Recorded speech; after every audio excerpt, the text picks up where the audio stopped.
1, 2, 3, 4. Those are numbers, but you already knew that. If you want to know what number you're going to pay each month for your car, use Kelley Blue Book My Wallet on Auto Trader. They're really good at numbers. Auto Trader.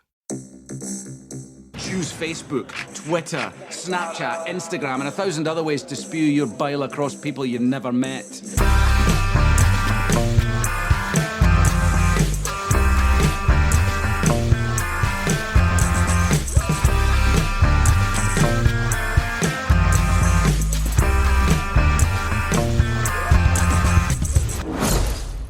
Hello and welcome to Unequal Sequel. I am Dave and I'm one of the hosts of this amazing podcast. I'm Rich and I'm the other host of this amazing podcast. Think of me as Hal to Dave's Dave. I'm a malevolent, malfunctioning AI and he's called Dave.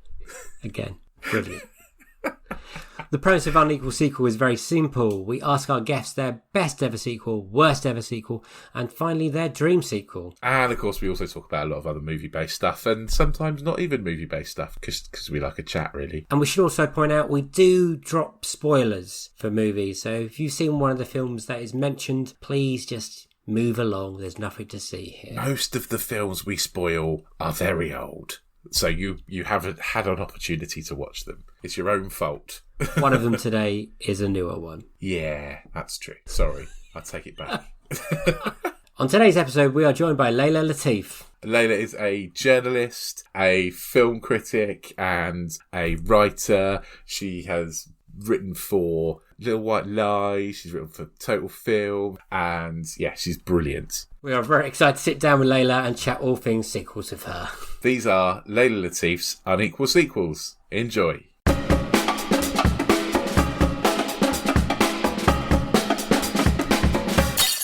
Do you remember the first sequel you got excited about? Yeah, I think as I'm a horror nerd. So the one that I was really excited about was Scream 2. I think that came out when I was a teenager and I definitely wasn't old enough to see it, but there was kind of a cinema not too far away where they didn't care that much. So long as you weren't like obviously 8, you could basically get in to see a 15. And I loved Scream so much as a kid. My parents had it on VHS back then, kind of showing my age. And they didn't supervise their VHSs that well. So I watched that probably when I was like 9 or something. And I just thought it was absolutely brilliant. And then when Scream 2 came out, to go and actually see that in the cinema. And I think it holds up. I think it's a great sequel and a great commentary on what the horror sequel can be. And yeah, that was lived up to my expectations, even if I was still devastated that Randy dies. Still haven't got over that, to be honest. I haven't got over that either.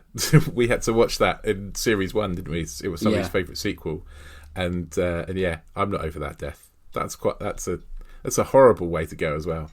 The blood dripping out the bottom of the van, and yeah, it made me sad. Jason Kennedy turned out to be not that great a guy, so that's some comfort. Oh really? I didn't know that. I'm not very up on actual events other than what happens in movies. I don't know about the real world. Well, spare yourself. Don't find out. Don't go down that rabbit hole, Rich. The problem with Randy dying, I feel like that I am Randy. So that would be me dying, and probably how I would die, to be honest. Horribly. Yeah. No, imagine being a black person and being a horror fan. You just see yourself get kicked off first every time. Like if you're lucky if you get into the second act. That's true. It's true. Yeah, can't argue that. So did you ever see Scream 2 by yourself, or did you have friends or parents? No, totally by myself. I've always been a big proponent of going to the cinema by myself. I don't really understand why anyone thinks of it as like a social occasion. I've always just gone, don't want to share my popcorn with anyone. Actually, after a film ends, I quite like to have like 10 minutes to kind of sit with my thoughts in it rather than having a chat. So yeah, no, my preference is to go by myself. It's actually not great for my husband because he'll like purposefully find that I've gone to go and see something he'd quite like to see without him. But just because, I'd rather it was that way. I'm exactly the same. I love going to see films on my own. And it's worked out quite well for me because my wife doesn't really like going to the cinema. So she will happily just let me go off on my own to go and watch a film and, yeah, just, laugh at me essentially for being a loner and going to the cinema on my own. Yeah, it's definitely something you don't need another person to do. I mean, it's nice if they're there. No, I'd say it's less nice if it's there. Yeah, I actually quite like alone time. Yeah. Yeah, absolutely. So I'm trying to take your snacks. So a first date to a cinema would be your nightmare. It would, because I think also you kind of have to, on a first date, you kind of have to put your first foot forward, like your best self forward. And the fact that I don't share food and the fact that I've got quite a dark sense of humor. So often I'll find myself in a cinema and something quite nasty will happen. I'll be like the only person laughing. Yeah. So I think that's the side of me you've got to keep covered up to at least date 25. The only dates I've ever had in cinemas have gone quite badly. Me too. When I was a lot younger, I took a girl to see Titanic at the cinema, and she started crying at the point where they're having sex in the car and it gets all steamy. And I was like, this is odd. And I said probably a little too loudly, "Are you crying?" Yeah, it wasn't a good thing to say at that point. And I also decided that I probably wasn't going to go out with someone again. When I took them to a film, they talked all the way through it. I was like, no more dates. We're done. What film was that? It wasn't even a good film, I don't think, Dave. It was like Shark Tale or something ridiculous. But even so, I was like, can't be doing it. Can't be having someone going, oh, look at that. Oh, I was like, no, I'm done. Yeah. I don't think we can talk about Scream 2. Do you like the sequels? The 3, 4? Are you looking forward to the new one? 3's crap. 4 I'm a diehard fan of, because I think 4 is actually incredibly clever. Like that whole thing where it kind of flips on its head at the end and being like, oh, this is a commentary on the remake. And diminishing returns of a single franchise. I was like, wow, this is a dark self-examination that Wes Craven. I'd watch that though. I'd watch that too. Yeah. No, I think it's really a lot cleverer than it needed to be, which I think is also what I liked about Scream 2, to be honest. And what about 3? the new one? I don't know what happened. They just, I don't know, just didn't bother. It's just rubbish, isn't it? And what about the new one? Looking forward to that? I am. Are you worried? I'm worried because I kind of, if we've sort of examined sequels, remakes, what the hell else is there to do? I think a lot of these kind of horror franchises, because I guess because they're quite cheap to make, they do the sort of empty commerce of it all really does come into it. But I've been pleasantly surprised by the Candyman and Halloween ones recently, so maybe there's a kind of some life in the old gal yet. And is it also called Scream? And the original's called Scream? I think it's called Scream, but one of the letters is a 5. Clever. Oh. Yeah. Genius. Okay. Like the band 5. I guess the A or the S. Must be the S, right? Must be the S. What is your best sequel ever? Best sequel ever is Before Sunset, which is the Richard Linklater sequel, which was 9 years after his film Before Sunrise.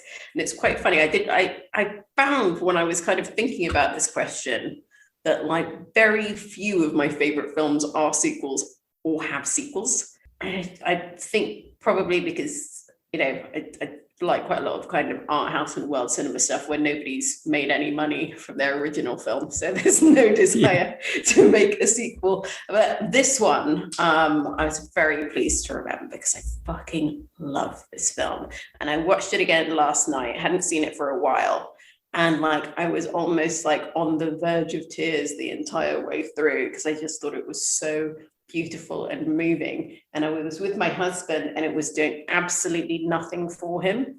And it was a real moment about I'm sort of seeing the perfect relationship and then asking some big questions about my own.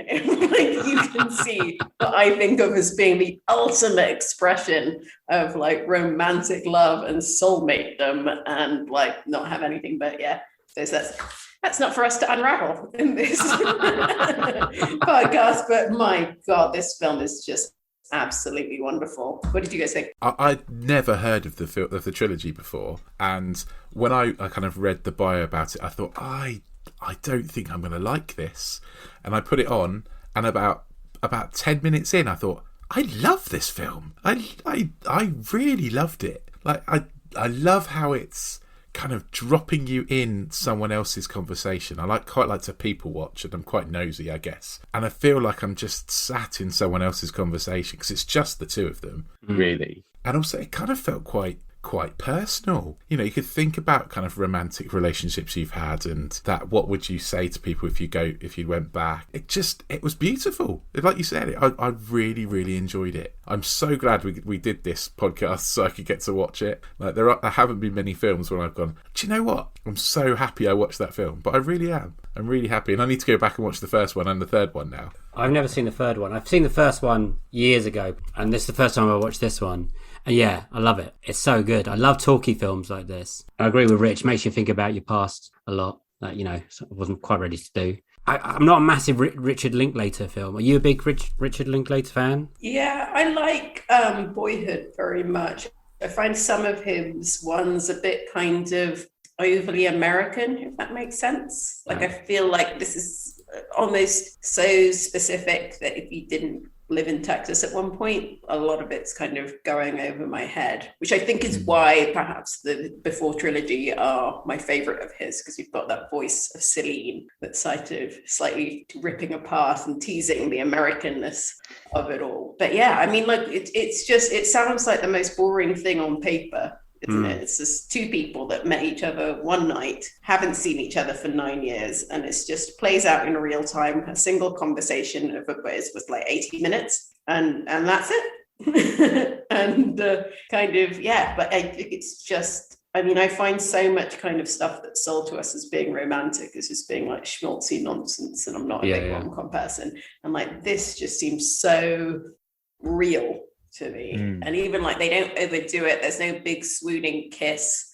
There's just a moment in a taxi where she sort of reaches out to almost touch his hair but doesn't, and it's just like that level of restraint, and like there's no massive declaration of love, but it's just unspoken and it's subtle. And it's just like, what if, you know, I think we've all had instances where we've kind of run into someone from our past, and like the idea, and you know, you build people up in your head, don't you, and you romanticize them, and you kind of sometimes, and then often when you meet them it's a bit awkward and a bit weird. But if you just imagine that moment and then actually like, oh no, fuck, we're soulmates. Actually, it's perfect. And I love that they're lying to each other so much at the beginning, and it's kind of slowly unspools, because that felt very real to me as well. I love this film. Do you have a favourite scene?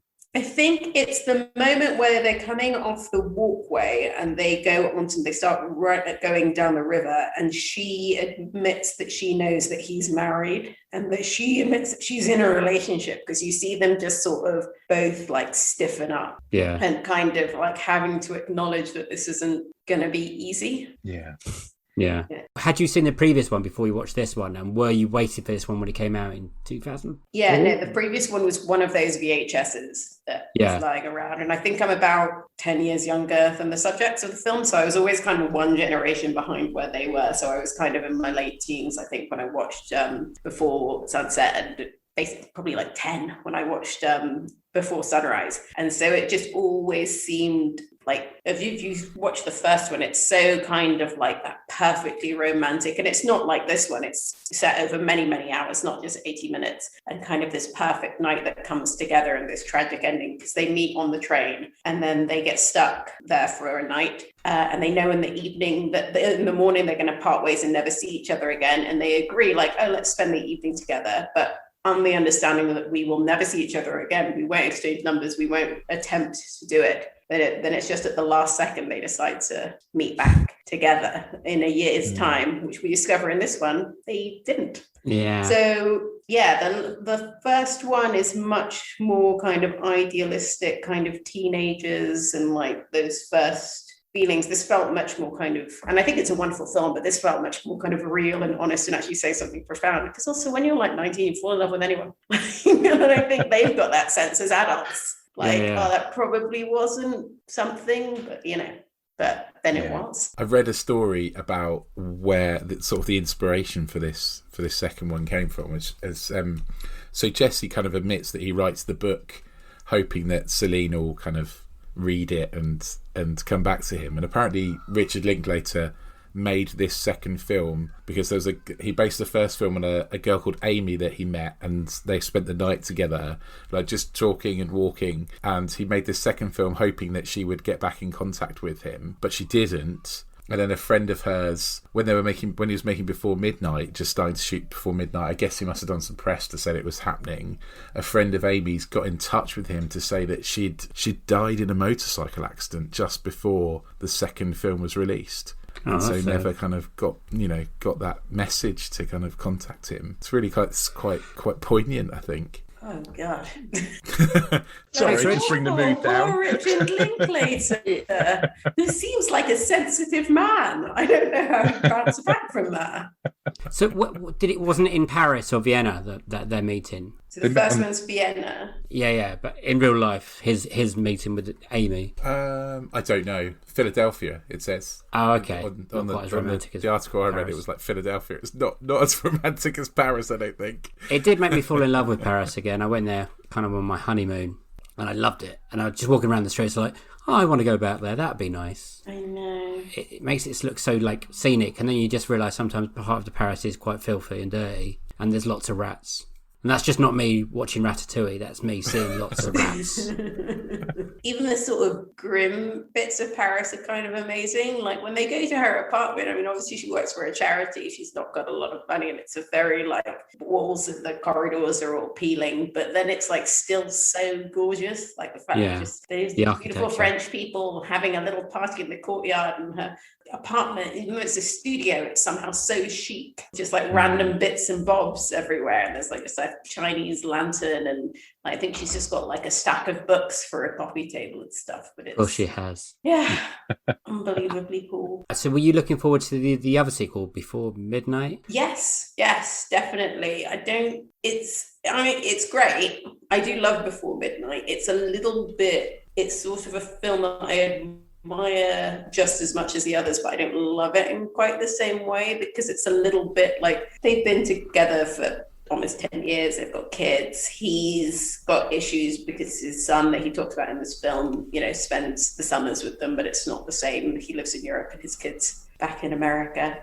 There's a suggestion there's been a bit of infidelity, and like they're together and they're happy and they're in love, but it's not. I think there's just something about this one because it's all like the potential is just all going to be there, and like that's sort of the best part of so many relationships, that bit where you're just like, oh wow, no, this is really something. You're just finding out about each other, and it's like all so easy and effortless and fun, and yes, before the and you're both clearly as into it as the other person, which is rare. Yeah. What's great about this film is it's like 80 minutes long as well, which is just not enough films that are under that 90-minute mark for me. Definitely it's just not. I was happily surprised, and the script's so good. It's so tight, and the shots, the one takes, it's just stunning. Really, thank you for making us watch it. Absolute pleasure.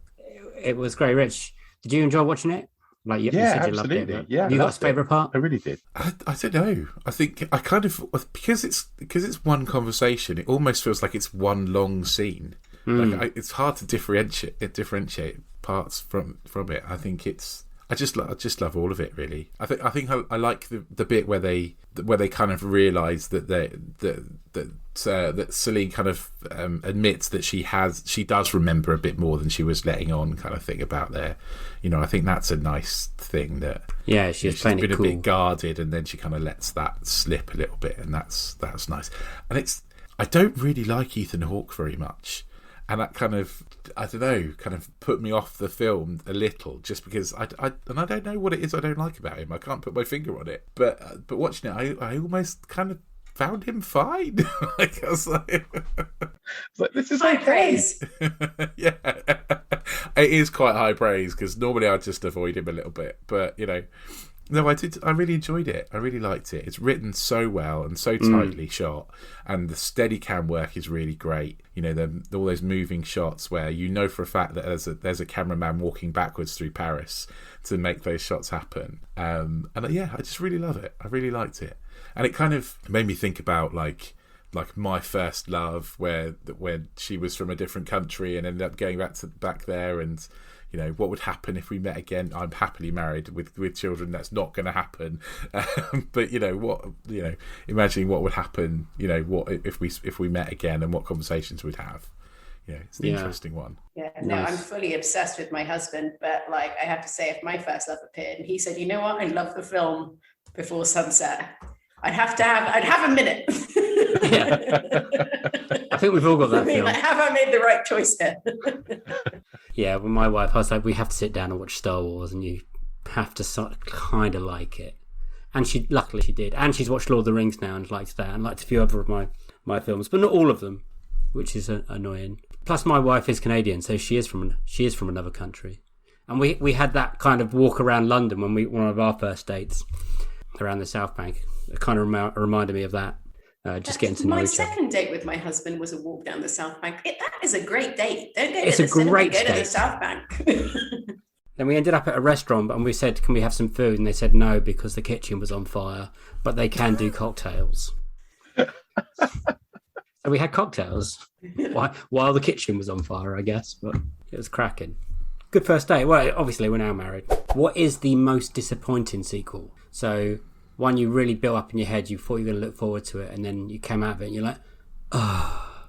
So not the worst, the most disappointing. God, is it really boring to say The Phantom Menace? Because I think the thing with The Phantom Menace is that, like, it's not even probably that it's the most disappointing or the worst or anything like that. It's just I so remember being so hyped and so kind of pumped on adrenaline. I went to the Odeon Leicester Square with my family to watch it on like the biggest screen possible, and it was like day after it opened, and we were all so excited. And coming out and just having this moment of, that was great. Wait a second, no, it wasn't. I just remember that feeling hitting me like a ton of bricks. Yeah.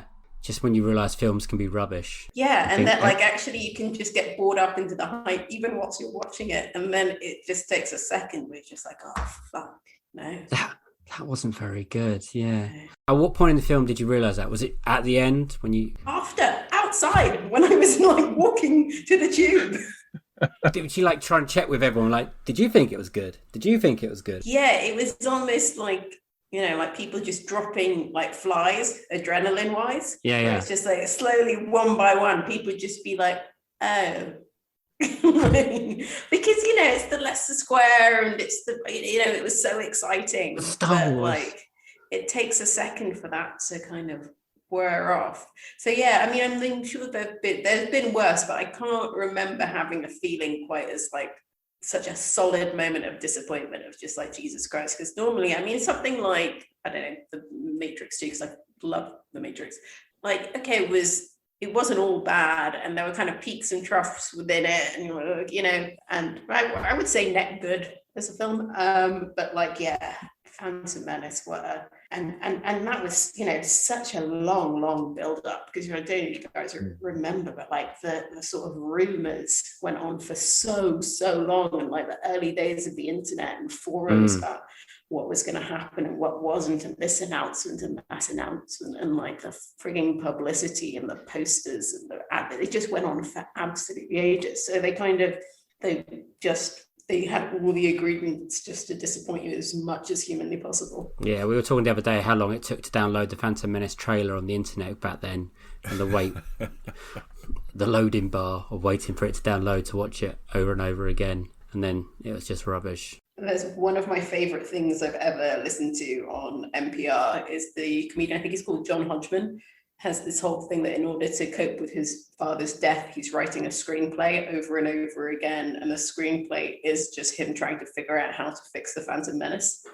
And like, that's how he's processing his grief and like dealing with this terrible terminal illness. It's just figuring out ways that you can, if you took Jar Jar Binks and replaced him with this character, and if you move this person's motivation, you edited it out that. And I just like love that idea of like that somebody at least has managed to get something super valuable out of it. Yeah. Something good has come out of the Phantom Menace, because I think that's the best answer we've had on this podcast. I think that's just the perfect answer for the disappointment. I could genuinely feel your disappointment from here. And you instantly knew it. People sometimes have to think about it. You're like, no, I remember this crushing disappointment. Yeah, and I think it's almost like a coming of age story, because I would have been about like 11 or something. I feel that's a time where a lot of your like illusions about the world have been taken away from you, and it's like culminated in like, oh, and Star Wars is bad now. Oh man, I think we're about the same age, because I remember that kind of realization, and then I wasn't well for the next couple of days. What is your worst sequel? Trainspotting 2 is my worst sequel, and one that I was very surprised to find out currently sits at, I think, 83% on Rotten Tomatoes. Does it? Further proof that film criticism is broken. Okay, first question is, why do you hate it? I think, so generally when we have the sequel, it kind of has to have a reason to exist. It's sort of pushing the story further. We're doing something with the characters. And like, we kind of, find these characters, and in the 20 years that passed, they basically might have all as well be sitting in a fridge. Like, they haven't really developed in any like significant way from the end of the previous Trainspotting. And then over the course of film, they just cycle right back to that point as well.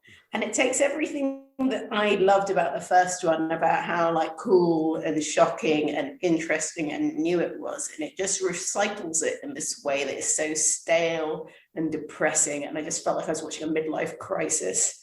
And it's just, and I think also, like, I'm about, a bit like with Jesse and Celine, I'm about like 10 years younger than these guys. So they were always like, when they were in their 20s doing heroin, I was a teenager, not doing heroin.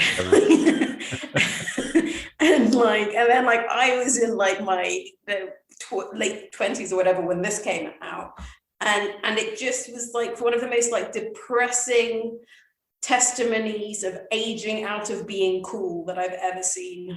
And yeah, very fearful for my future after watching this. I didn't even I'm normally pretty fastidious and I'll watch anything. And I turned on this to watch it pre this podcast. And I think I made it about 15 minutes in and been like, no, the slow march towards death doesn't need to come for me today in terms of an existential crisis of Trainspotting, because what the fuck is this film? Like, truly, the female characters are also just like embarrassingly shit. They completely waste Kelly MacDonald. They they make everybody like caricatures of themselves. Like, I feel like Begbie and Spud were not cartoons in the first one, but it's like they forgot everything that made the first one good, and they just regurgitated everything that kind of just makes it all a bit embarrassing. Like when Ewan McGregor does that speech where he's kind of recreating the choose life bit, I actually wanted to like crawl out of my own skin. But my friend and my editor at Little White Lies, David Jenkins, is one of the few critics that hated Trainspotting 2, and he wrote it as a poem in the style of Choose Life. So if you ever have 10 minutes to ruminate further about why Trainspotting 2 is crap, really recommend that poem. Oh, I enjoyed that. Is there a scene that you really hate, or a character? Is it particularly Renton that gets on your nerves, or is it? Yeah, because Renton is just, supposedly he's got a new personality because he's been living in Amsterdam and living clean for all of these years. But they seem to have not developed that for any further than like he quite likes jogging. Mm. But the interactions that he has with the female character, she's Eastern European, I can't remember her name. Veronica. Veronica, who's trying to set the brothel up with. I mean, I've never seen two actors with less chemistry than them. So every time they're on together, particularly, is it there? I mean, it's been again, I made it 20 minutes in before I was like, I'm not doing this to myself again. But yeah, that, and I also, it's not his fault because time comes for us all. But there was something also truly depressing about seeing Johnny Lee Miller, who as a teenager was just like, Sick Boy was just like the most unbelievably kind of, he'd ruin your life, but incredibly gorgeous guy. Yeah. And him with the bleached blonde hair in his 40s, it just, oh God, it was just like watching a kind of man who's got like a paunch or something and he's still wearing his old clothes and they're too tight or something. Like it just doesn't look cool at all anymore. Yeah, so that was grim. Rich, what do you think of it? I think I'm kind of with you on most of it. I don't think I hate it quite as much as you do, but I still find it really depressing. And I still find it kind of everyone unlikable. Like, literally everyone. I think Veronica's actually the only character I like, which I think is why I remember her name. But you're right, she's chronically underused. And Yeah, I think Renton is awful. He's an awful person. Like, I even like Begbie more than I like Renton at this point. It is depressing, and if that's our slow trudge to middle age, then oh god. Yeah. I mean, I think for me it has little bits that I like, and I almost kind of like Begbie's kind of. It feels a bit cartoonish, like you say, but I kind of like his kind of apology to his son. I think that's kind of I like that, and I kind of like Spud's kind of reveal of writing his memoirs and calling his memoirs Train Spotting. I guess that kind of fits, but I don't know. It just felt a bit. I think I watched it and went, nah, it was a thing. I feel like everyone was in a different movie. Yeah. But also, Trainspotting is a masterpiece. And, like, even for it to go to mediocre, that's like that. Yeah. We used to have a question on season 1 was, what film is so perfect it didn't need a sequel? I think this film is pretty much the answer to that question. Because 96, is that when it came out, the first one? I think I must have been 11 or 12. And I was too young to see it. I was born 85. I was born 85 too. But it was Trainspotting. It was, Or the ox. Is that what we were? I think so. I thought it was a rat. But Trainspotting was everywhere. Like, the music was everywhere. It was always on TV. And the poster was everywhere. Even though I couldn't really see it, I've seen enough clips at that point. And I think I saw it a few years afterwards with my big brother, which is where I saw quite a few of my films. It was so cool. And this one was not. It's just really dull. And the first one was really funny, if I remember rightly. I remember laughing quite through a lot of Trainspotting. And this one today, I was just watching. I was like, it's just, it's a bit dull, to be honest. I'm really surprised about how many people like this film and how highly it all the criticism of it is quite high. It's quite a lot of critics praise it. It scores quite well. It didn't make the money it thought it was going to make, though, did it? Well, no, but I don't think it was going to make a lot of money, really, was it? But hey, I don't know. It's weird. It was more critically acclaimed than I would give a film like this credit for. To be honest, I think it makes me think, what am I missing? Is there something that I've missed out on? Because I was 15, I think, when Trainspotting came out. Oh, did you buy the soundtrack? Yeah, of course, because everyone did. And yeah, I mean, I loved it. It made Edinburgh look glamorous, and I'd not thought that before. So it was like, it was great. It was like, it sounds really cool. Chic. They were quite chic. Yeah, they were. Yeah. Also, Trainspotting is ageless. Like, you watch it now, and it kind of feel like it is today. But you put this one on, it will age quite quickly, I think. God, it's also about it. Given how cool it was, it is a miracle that we are not an entire generation of heroin addicts. And it shows you that, like, hey, you can make drugs look as cool as you can, apparently. Yeah. I think it made them look cool, but also really disturbing and horrible at the same time. But the music was so good, having to crawl through the filthy toilet, though. Come on. Like, Renton squeezing himself into a filthy toilet. That's I think, I don't think I want heroin. Thanks very much. It's good. It shows we watched it mindfully and we absorbed the themes. I bet some people didn't. Was there meant to be a Trainspotting 3? Wasn't there? No. Was there a book originally? Yes, the second book's called Porno, but the second book I think is like 10 years after the events, and this is like 20, which maybe makes more sense why they haven't changed as much. I think making it 20 probably worked against it. But also, I just don't understand how you can have a whole film that's a sequel. Nobody's changed in the interim, and then at the end of the film, they're all exactly where they started, basically. Yeah. I didn't like how they made it like a twist at the end as well. So there was a, I don't know if it's a 3, but there's talking about like a Begbie spin-off, like based on one of the other books. I can't remember what the book was called. I'll be okay without that. I like Robert Carlyle. I don't know what's wrong with me that I'm not averse to that. I'd give it a Really? You're like, tell me more, Rich. Tell me more about this. Well, because we've just been talking about how great Trainspotting was, and I was just like, surely they can't fuck it up twice. So I don't think Trainspotting 2 is a strict adaptation of Porno, is it? It's kind of a very, very loose one. I watched the special feature today, and they wrote a script based on Porno, and then Danny Boyle read it and then went, "That's shit," and they didn't even send it to the cast. And then John Hodge wrote another one, which apparently is based more on his life. And then Danny Boyle read that and was like, "Oh no, they'll do this one," and then sent it out to the cast, and that's what got made. Okay, that's a shame.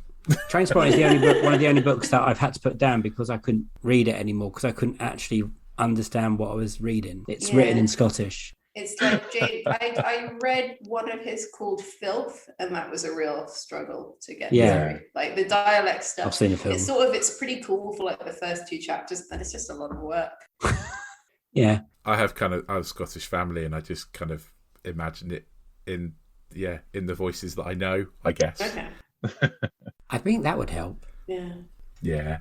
Good for him for not compromising and trying to, I do admire that, like, he's anyone basically. I end up admiring them if they're a bit like, I don't care if you like me, this is my thing that I do. And like Evan Welsh is very like that. So I do think that's cool.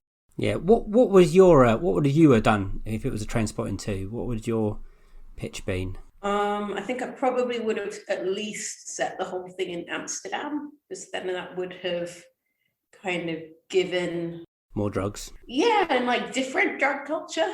Yeah. Maybe, and we wouldn't have been kind of cycling through the same set pieces again and again. And like at least there would have been a bit more unfamiliarity. I probably wouldn't have had Begbie in it at all. Because as much as I do like Robert Carlyle, and I think actually he's kind of really the best thing in it, it just doesn't make sense to me that it's been 20 years and he's still that pissed off about being cheated out of, like, what is it, $4,000? $4,000, yeah. I mean, sure, I would have just, done something kind of maybe cool. Let's bring way more Kelly MacDonald, because she's brilliant. And maybe something with like a cool business proposition from Sick Boy, and like, something kind of going a bit much. And then like, I don't know, just kind of take it out of its comfort zone, do something different with them and have them like not be sort of, just felt like they were all sitting and waiting for the sequel. I think you're right. Yeah. I think that would have been a better sequel, thinking about it. What did you think of the soundtrack, though? That was quite good, right? Again, I only watched the first 20 minutes before I gave up, so this is... I have to tell you, I watched this in probably the worst circumstances it is possible. Let's hear it. This. So do you guys know about a thing called baby cinema? Yes. No. Yeah, it's when you take a baby. Yeah, so when you have a baby... Your baby, not just well, technically any baby. But until they are the age of 1, they're not...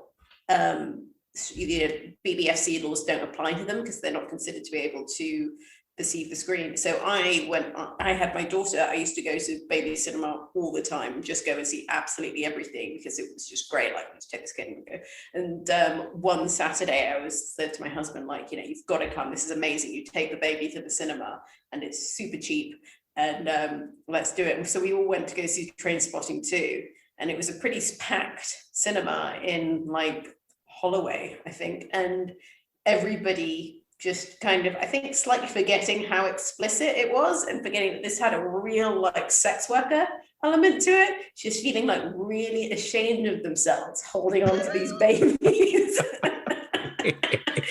Like, also, I think that's a moment when you've got a new book where you have a thing of you're like, wow, I'm getting old, I'm a grown-up now, and watching this pile of shit film, like, really like making you feel like even worse about the passage of time. Like, it was ingredients for hatred. How did I not know this was a thing? You've got a child. When my son was little, my God, I would have loved that because he just never slept. Oh, it's great. Because even if they cry, like we're all in together, and you're not allowed in without a baby. Ah, okay. So what is your baby's first? When you say my first film was I saw it at the cinema, what can your child say? Arrival, which is perfect. That's so much better than mine or Richard's. Mine's Rescuers Down Under, I think. Mine's Snow White and the Seven Dwarfs was my first cinema re-release. Pretty good. Yeah. Yeah, the re-release, not the original. I'm not that old. What sequel have you been most surprised with? So you were like going in, kind of got dragged in kicking or screaming, or you got, a commission to go and do the review and you're like, oh, it's going to be rubbish, but it turns out to be quite good. Trying to think, because I get assigned really random stuff sometimes because like a lot of the publication I'm kind of not getting the top tier of reviews, I get kind of a lot of the kind of weird sequels. And you surprised with me and Rich watched Psycho 2. We were surprised that was quite good, and the Texas Chainsaw Massacre 2 was quite interesting. I mean, it wasn't funny. Yeah. Hitman's Wife's Bodyguard, I thought was better than I thought it was going to be. Yeah, that's right. I saw that at press screening, and we were there. So do we. Oh yeah, did they also get you quite drunk? No. Well, they could have done, but I don't think we partook, did we? Like I think we had a drink, but we turned up outside Leicester Square. This is our first time to a press screening after the pandemic, and there was people holding guns to other people outside the police. Gorgeous Salma Hayek came in, didn't she? Yeah. Yes, I walked into her outside the toilet, and we literally walked out of the toilets, and Dave literally kind of walked into Salma Hayek, and then was like, "Ah!" I'm a bit of a Desperado fan, so I was just mumbling to myself. Oh, she's just unreal, isn't she? She's one of the only people that I'm happy is a billionaire. She's a billionaire, is she? Yeah. She's married to a billionaire. Oh, okay. Cool. The guy who owns all the French, all these Louis Vuitton and Gucci and stuff like that's her husband. She deserves it. Yeah, if anyone does, she does. She's brilliant. That's a good example, Rich. I enjoyed that more than I thought I was going to enjoy it. Yeah, I went to go see that with my Total Film friend Jamie Graham, who actually also I didn't love it, but he actually came out of it being like, my expectations were so low that I actually really had a great time. Yeah, we came out going, did we really enjoy that, or is it just really nice to be out? One of life's big questions. Yeah. But no, I think we did enjoy it. I certainly enjoyed it more than I thought I was going to. It's fun. It's Ryan Reynolds doing what it does in every single Ryan Reynolds film now. I would say it's, and I'm not sure that I'm going to get the number right, but it's Saw 6. Right, which one's that one? So I think that Saw 6 is the one where Jigsaw takes on the American healthcare system, and he puts a guy who's in charge of health insurance through a number of trials, and like various people, and the whole thing is that then at the end, the family of the people who he and the American healthcare system have denied treatment to and died as a result because they wouldn't approve his insurance rating, get to decide whether or not he lives or dies. And it's brilliant. I haven't seen that one. I think the last one I saw was the one when Jigsaw dies. Oh yeah, God! Oh, that pissed me off so much. Like, you give a character terminal cancer, and then you have someone stab them. I mean, like, really, like Chekhov wept. What the hell? Yeah, I don't think, Rich. How many Saws have you watched? Because you don't. None. You're not any of them. I'm a massive wuss, and I don't really do kind of. Well, then Saw 6 is not going to be for you. Unless someone picks it, then you have to watch it. Then I have to watch it, yeah. So that's what's going to happen, is someone's going to pick it, and then I'll have to watch it. Because I'm this weird completist, I'll probably then just be compelled to watch all of them. A lot of them are secretly prequels. Oh, okay. Also say Final Destination 5, surprisingly great. A lot of people say that one. Yeah, I love it when there's a franchise where it's like really late down the line. You just like, because it's so often like diminishing returns. Like, oh wow, I would even stand up for Halloween H2O. Not a great film. I like that. Jamie Lee Curtis's performance though. Yeah, that was the same era as like the Scream 2 era, wasn't it? Yeah. It was the same age. I remember watching that on VHS. Resurrection's the awful one, right, with Busta Rhymes. When he's like, trick or treat, motherfucker. I think so. And then has a fight with Michael Myers. So bad. But yeah, I mean, H2O, no masterpiece. But there's Josh Hartnett, Joseph Gordon-Levitt in it. No, it's Josh Hartnett, isn't it? Oh, yes. No, you're right. It is Josh Hartnett. And Michelle Williams. Cast is stacked. And LL Cool J. Jamie Lee Curtis is freaking great in that movie. And, so, yeah, I love a really late in life good. Yeah. Is that the one where Michael Myers dies, gets his head cut off, but then they bring him back in them, but the one afterwards? Okay. And it's I can't keep up with the Halloweens, what's canon and what's not anymore. Yeah, I just watched Halloween Kills a couple of weeks ago. Is it good? It's as good as it can be. Put that on the poster.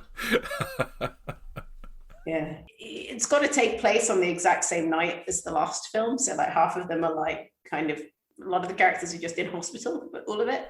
Right. And they already announced Halloween Ends was going to happen. Yeah. So all the main players have to survive. So given that, pretty good. Okay. Rich, you going to watch that one? I don't know, maybe. I need to watch more horror films. I have to widen my genre. I get that. I understand. Yeah, there's a lot of good. There's just so many films to watch, and I'd much rather watch like before sunset than I would Halloween. So it's just the kind of guy I am. I don't blame you. Well, the first Halloween is very, very, very good. So Yeah. I think you could also just kind of pretend there weren't any sequels. Just watch it. Oh, okay. I'll just watch it for fun. It's very scary though, actually, so maybe don't.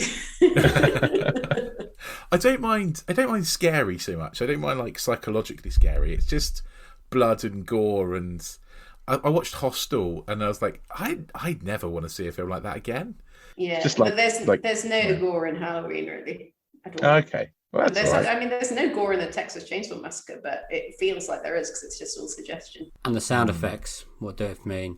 Oh, the scream. About the disabled guy and his whining really annoys me in that first film. But Halloween's music's great. That's what makes it great. John Carpenter's score. But What about The Thing? Have you seen The Thing? Does that count as gore? I've written The Thing is great. Rich, you should see The Thing. Oh, yeah. I'll give it a go. There's some pretty horrific I'm just bits curious there. because it's a different type of gore, isn't it? Yeah. Okay. Like If The it's- Fly, I suppose, is kind of technically a sequel. I've seen The Fly, and I like The Fly is good. I like that. But then Jeff Goldblum's amazing in anything, I think. So I would take that. But you've put in the face there, Dave. I was thinking Independence Day 2 there for a second. Oh, he has very little to work with. I'm not blaming Jeff for Independence Day 2. Okay. Like, that's a thin script. Yes. Cool. Get that check. Yes. I think that's what he thinks. What is your dream sequel? So my dream sequel is Small Axes Red, White and Blue, which came out about a year and a half ago now. It's Steve McQueen, probably my favourite living director. And he made a film about the early life of a man called Leroy Logan, who is the founder of I'm not sure, the Black Police Association. I'm not sure what it was, but he became superintendent of the Metropolitan Police. He had this meteoric rise, having previously been a scientist, and his dad gets attacked by a racist group of police people. So he decides he's going to join the police and transform it from the way in. And I love all of the Small Axe films. And when they were happening, I got invited to join this. I was writing about them, but I got invited to join this group, which was like a community panel where we'd meet after kind of on Zoom, about like 50 people. Anybody could come so long as they were Black and British. And it was the idea that you'd have a space for you to have discussions about these films. And it was interesting because pretty much all of them had like a really good reception, aside from Red, White and Blue, where people just found it very like unsatisfying about like, because it's a very strange film in many respects. Like it's like, oh, we're going to take this person that had this meteoric rise. We're not going to show you any of that. We're just going to show you how this messed up his relationship with his dad. And then also a little bit of the abuse that he's had. And we're not going to show you any of his triumph, any of his success, any of those sorts of things. We're just going to kind of, and we're going to leave it on a slightly like sour note of sadness and dissatisfaction. And they've sort of, they're at peace with one another, but it's still kind of fractured. And I love this film. I think it's a 5-star film. I think that Steve McQueen's never made a bad film. I think like his worst film is 4.5 stars, and I'd still say Shame is okay. It's funny because it was like, for me, I came into it absolutely loving it because I like unusual things and things that kind of, play around with form and do unconventional stuff. And I think a lot of biopics are quite boring because they try and give you a conventional, struggle and then triumph arc. And so I like that it didn't do that. And it was really funny because loads of people in the forum were just like, we think the BBC didn't give Steve McQueen enough money to finish this film. I was like, guys, that's not how that works. But Yeah, so then after that, I did find myself reading Leroy Logan's autobiography, and like the second half of his story is genuinely amazing. Like he does like have this incredible rise through the ranks, and then the Metropolitan Police come after him because they say that he's overcharged them 80 quid on a hotel bill, and they spend, I think, 5 years and like hundreds of thousands of pounds just because it's a horribly racist institution trying to get this guy. In the end, it's discovered that he's actually got like £2,000 worth of unclaimed money rather than stuff that he's overclaimed on. His lawyer is Sadiq Khan. His representative in the Metropolitan Police was Cressida Dick, who's now currently the superintendent. At one point, he becomes quite good friends with Princess Diana. He's very heavily involved in the cases of Damilola Taylor and Stephen Lawrence. And then towards the end of the autobiography, he goes and he gets knighted by the Queen, and his dad comes with him. His dad, who we've kind of seen in the original, being very resistant to him, and says that like, oh, I suppose it's a good thing after all that you joined the police, which is the perfect ending to this story. So what I want is in about 20 years' time, that everybody's aged appropriately in that film. And I also think that it would make all those people at that forum very, very happy. God, that would be such a good sequel to that film. It really, really would. I've nothing to say because it's perfect. Also, John Boyega and Steve McQueen are so good together. Yeah, John Boyega is great in this film. He's really good. I could kind of feel his seething anger in places and his frustration at not being able to do the things he wants to do, and just it's just so good. Like I think he was the perfect person to be in this movie, and because he has the physique to carry it off, but also the kind of the emotional range to carry it off too. And I think his anger kind of tips out just once. There's like one scene where it just kind of spills out, but the way he keeps it in, the way that's all kept in, and that must have been awful. Thinking that's a real life thing, that must have been horrendous for him to be in that situation. And also, on a slightly lighter note, the soundtrack is brilliant. There's a really nice story. Sorry, I keep going on, but kind of edited quite a lot of Stephen Crooner research. But it ends on this monologue where Steve Toussaint says to him that like, my father said to me, you've got an education. If you have opportunities. If you then decide to go and dig a ditch, that's okay, because that's something that you've chosen to do. And that's actually something that Steve Toussaint's dad said to him about becoming an actor. And and he told Steve McQueen about that. And they kept it in the film because Steve McQueen becoming an artist, obviously, and eventually a director, John Boyega becoming a actor, Steve Toussaint becoming an actor, they also had a very similar thing in their lives where they'd had to kind of tell their dads that they were going to do something that was not popular or something that their dads could understand. I mean, I know it's a bit different if you've been beaten up by the police and this is not quite the same as you becoming an actor, but like I love that they all had that connection to it. I think you can feel it in that scene. Yeah, it's the first time I've watched it. I haven't watched any of the other Small Axe films, stupidly of me. They're really enjoyed good, Dave. Go and watch all 5 of them. Because I don't know how I missed them, to be honest. And by the end of it, I thought they was going to have a little "this is what he did with his life" box, and I was quite disappointed that it didn't. So you telling me that he did all this other amazing stuff, I'm like, I'd like to see that now.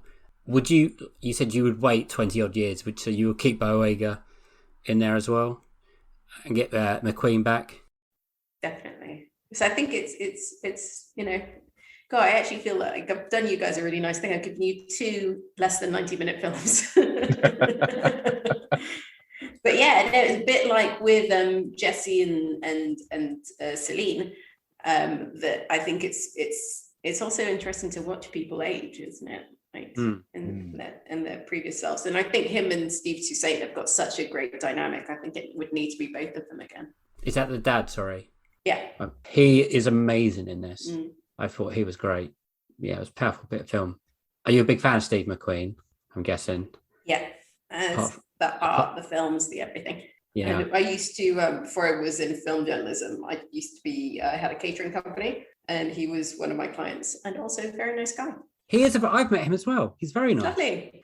I was a runner when at a place when he did Shame. That was fun, and I had to get him his dinner every day, and he likes dry Nando's. That's a bit of fact for you. But when he used to see me in the street, he actually said hello. He was actually a nice person, which not everyone who came in there was. So I was like, I wouldn't bother if I was that talented. I'd be a monster. And he's so polite. It's anyone that says their P's and Q's and thank yous to a little runner who just brings them cups of coffee and tea and stuff. You're like, no, I like you. And Shane was not the easiest thing to work on. I imagine that working on that every day. It was. I remember we went and saw all of us like who worked at that place at that time. We went and saw it together because we hadn't seen the film in one long sitting. And we felt quite dirty afterwards when we were all sitting next to each other. It was, we're like, don't look anyone in the eye. But what are the other Small Axe films? How many are there? 5? There's 5 in total. Sorry, do you want me to ask this? Or do you want later? Yeah, you seem you were going to. So I watched them all on the BBC when they came out. So I think I saw it in the series link and recorded it. So there's one about. The one that sort of sticks with me is the one that said there's one about a 12-year-old boy, and he essentially gets put into a school for kids with special needs, essentially because he's dyslexic, I think. And this hits home to me because I have a little boy who has special educational needs, and it's sort of like really kind of the way he's treated is awful. He's an intelligent, capable little boy who is just written off basically and put into the school where nobody teaches them. The teacher literally just turns up and lets them do what they want, and they're ignored. And it's about his mother's fight for some justice. All of these films are about fights for justice, and they're films that anyone should watch to understand different people's fights for justice in this country. Because I think we forget that people have to have fought these fights and still fight these fights, and these things go on. I think we put ourselves in our nice little comfortable bubbles and forget that the country we live in isn't perfect and it needs work. And I think that these films like this need to be watched and made. Oh, and I just remembered one about there's one called Lovers Rock, which is all about kind of like the music scene in the 80s. And I love that. I love the music. I love the kind of the re-emergence of like Northern Soul in the 80s. I really love that music. So that's a really good film as well. What are the other ones? There's the one about the mangrove, isn't there? Mangrove, and then there's one called Alex Wheatle that's about he's a young adult writer, and he had a tough life in care, and then he was involved in the Brixton riots and ends up in prison for a bit. And then there's Red, White and Blue. Yeah, that's 5. Yeah. Mangrove, Red, White and Blue, Education with the 12-year-old boy, Alex Wheatle, and Lovers Rock. Didn't it win an Emmy for like they made it like one film or something? I think it didn't win that much. I think it won some stuff, but because it kind of wasn't film and wasn't television, I think it missed out on stuff. Like even when I think there was the Emmys and John Boyega was nominated for an Emmy for Best Guy in a TV show. I was there being like, I think this is one of the best performances for years, but like I don't know that you could say this was a TV show, because there's a skill to being an actor, being the same character in many, many episodes in a row. And I think if you come in and you do one 70-minute film, that's just a different thing. Yeah, they're definitely separate films. They're not. There's not continuity between them. Yeah, Mangrove's probably like 2 hours long as well. That's the. I did check because I watched this one and I thought, I'll go back to the beginning, and I didn't have time to watch the 127 minutes. I was like, okay, I'll save that for. I think that's fun, but.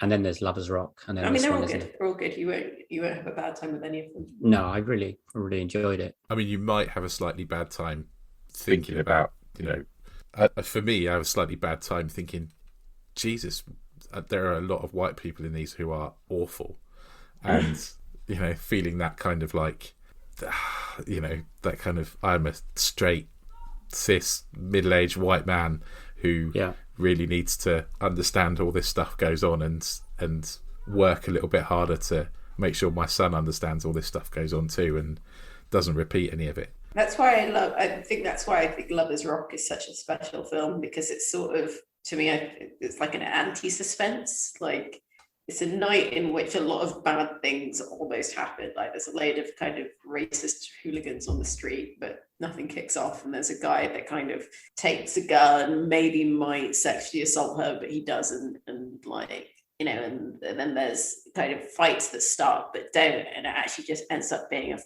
really great party. Which I know it sounds weird because I said like a rape does almost happen, and it does, but like it doesn't. And everyone's fine, and the party is just awesome, and then everyone's super happy at the time. But it's quite weird to watch. It's a bit like the opposite of watching the Thing, where every bad thing that could happen does. This is like every bad thing doesn't, while still acknowledging that these things exist. And I think it's very clever in that way. Yeah, that's really clever. Very, very excellent man, and I'm glad you're in agreement with me that he's just as nice in person. 100%, yeah. Anyone who says hello to me on the street has got my... That's a low bar. Yeah. That is a very low bar, Dave. Lots of people are horrible. Well, like, in that position. Thank you for sharing those films with us. We really enjoyed them. And I'm going to go watch more of Smaller Acts now, and I'm going to watch the other sunsets or sunrises. The Befores, they're called the Befores, aren't they? It's the Before trilogy, Dave. And we might get another one. I think it's been about 10 years since the last one, so we're due one. Really? Don't know if it'll happen, but yeah, hopefully. Mm-hmm. So kind of, it doesn't, I think they're currently like 9 or 10 years apart, but there's no reason that one couldn't be 20 years down the line. Yeah. I like films that like do every 10 years for some reason. You said earlier you liked Boyhood. I hated Boyhood. I hated it so much. Interesting. I can't stand it. Well, he's doing one with Beanie Featherstein, I think, that's going to be a similar over 20 years, 30 years, if he makes it. I think when he even announced it, it was like, and we'll finish this when I'm 87. And I'm like, oh, God. Confident. Well, I like her as an actress. I didn't like whoever the playing the boy. I thought he was awful. I didn't want to follow his journey at all because he annoyed me. I've not seen it. But even when he gets it as an adult, he's it feels like you had your mind made up when he was a child. Yeah, you're right. Maybe I should. I've got it down here somewhere. I do own it. I'll watch it again for you. Okay, I'll add that to the list as well. You sound so excited, Dave. Have you watched it, Rich? I haven't seen it, no. I haven't seen it. It's a real slog. Is it? I've heard lots of good stuff about it. You're the only person I've heard. Yeah. You're the only person I've heard say bad things about it, Dave, so I'm not sure I believe you. So what's so good about film where everyone can have an opinion? This is true.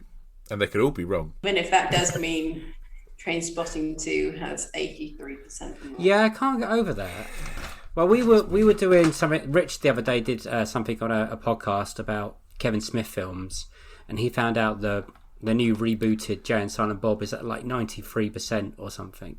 Yeah, ridiculous. 93% audience approval though. Oh, audience. So critics, it's the biggest gap between audience and critics I've seen. So critics were like 55%, and then audience were like 93%. There a crazy one for Hereditary where it was like, well, that is different. I think that was Cinema Score, like when they take people's poll, and it was like a D- or something. That's crazy. Right. It's great. That's a really good film.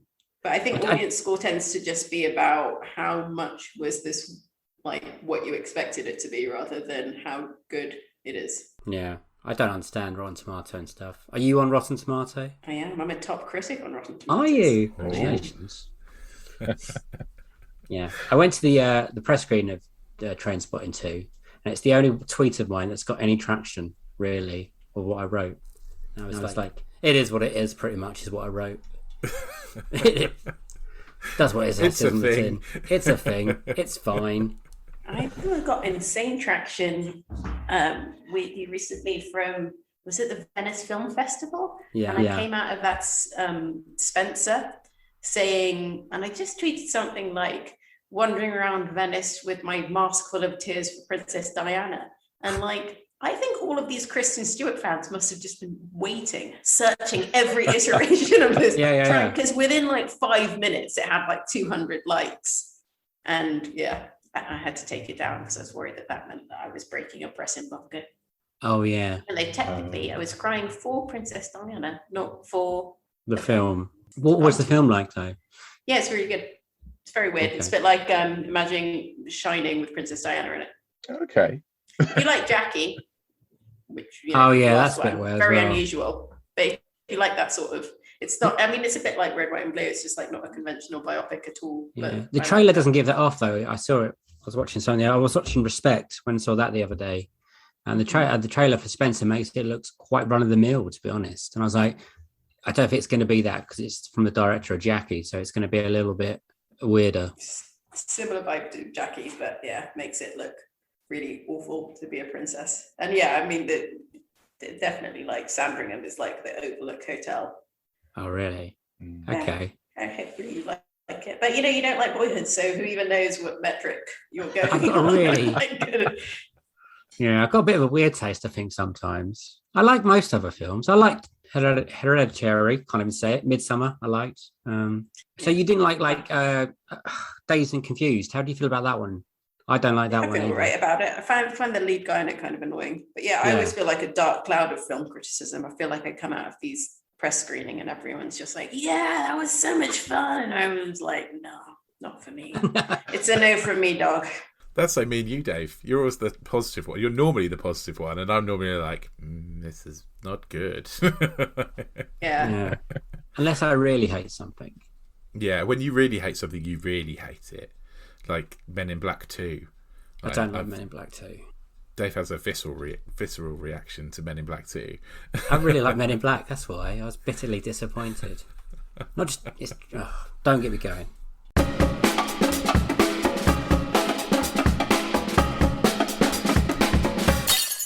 So those were Leila Latif's Unequal sequels. And I really enjoyed that, Dave. And it was really nice. Like, I think that's the furthest away our guest has ever been that we've recorded with. Yeah, it was amazing, right? Yeah, because she was international. International. She was in Sudan, wasn't she? Yes, Sudan, as you just said. Yeah. No, that was a really great chat. I really enjoyed it. Maybe one of our most serious chats in some places. It got very adult. I really liked it. I really liked it too. She's so clever. She's so intelligent, and her film analysis is incredible. I'm kind of a little bit in awe. And yeah, she pointed us in the direction of some really cool stuff. Like I'm definitely gonna go and check out that Trainspotting 2 review. That she mentions. Yeah, we're gonna have a look at that. But yeah, it was really, really good. I really enjoyed it. And some really great movie choices too. Things that are very different from the other choices we've had. Like, I'd more not adult, seen... maybe. Well, yeah, maybe. But we are adults, Dave. Oh yeah, I forget that sometimes. I'd not seen Sunset before, and I really enjoyed that movie. I'm really glad that Leila came on, because I'm so glad I've got that movie in my life now, because I would never have thought about it before. It was one I was expecting at some point to pop up, and I was amazed that it hadn't already, because a lot of people, clamber over that trilogy in particular. And it's so good, isn't it? It's been a while since I've seen it. I love talky films, and it's like that, and just well-written character pieces, and Ethan Hawke and that is so good, isn't it? Really enjoy watching it, really enjoyed going back to it. Great choice. Trainspotting 2, I don't hate as much as her, but now I think I do, because she sold me on it. Yeah. It's bad. She's so convincing. So convincing. I didn't think it was good before, but I didn't hate it. Now I think it's pretty poo. But I think it'll be quite divisive, because I think there are people out there that really love it. Yeah, right? yeah. I think it's some people would, even put out there as one of their favourite sequels, but I can't see it myself. But yeah, definitely sold on hating it. And then Red, White and Blue, Small Axe, Steve McQueen film. What an interesting choice. I never would have thought of that. A brilliant choice. A really brilliant choice, because it is a great movie, and it was sort of... Because it was on TV, it was it was on the BBC rather than released in cinemas and stuff. Then people might overlook it, but it is a great movie. Yeah, and I didn't know about the next part of the guy's life, so sign me up for that sequel. And John Boyega is amazing. And Steve John McQueen's amazing. Boyega's so good in it. So that's great. Shall we sell ourselves now? Yeah, of course. And then we'll wrap this up. Love that bit. You can check us out on social media. We're on Twitter at Unequal Sequel. We're on Instagram at Unequal Sequel. And you can also send us an email to unequalsequel@hotmail.com. And but also if you want to listen to us, which you know how to listen to us already because you're listening to this one, but if you want to listen to us again, you can find us at all the normal places, all the iTunes and your Spotifys and your Googles and places like that. But if you do and you like what you hear, if you could just give us a little 5-star review, maybe even say a few nice words about us, that would be lovely. That would be really nice. And if you like what you hear and you'd like to hear a little bit more, just click that little subscribe button. Oh, do that. Then you'll get every episode of nonsense that we talk about movies straight to you. You won't even have to worry about hunting for it. What a great idea, Rich. You really nailed that. I know, right? Cool. Carry on listening. Thank you for listening to this one. And if you're going to listen to others, thank you for listening to the others. That's all from me. Anything else from you, Rich? No, I'm done. Cool. So thank you for listening. Bye-bye from me and a bye-bye from him. Bye! Have a good week. Bye.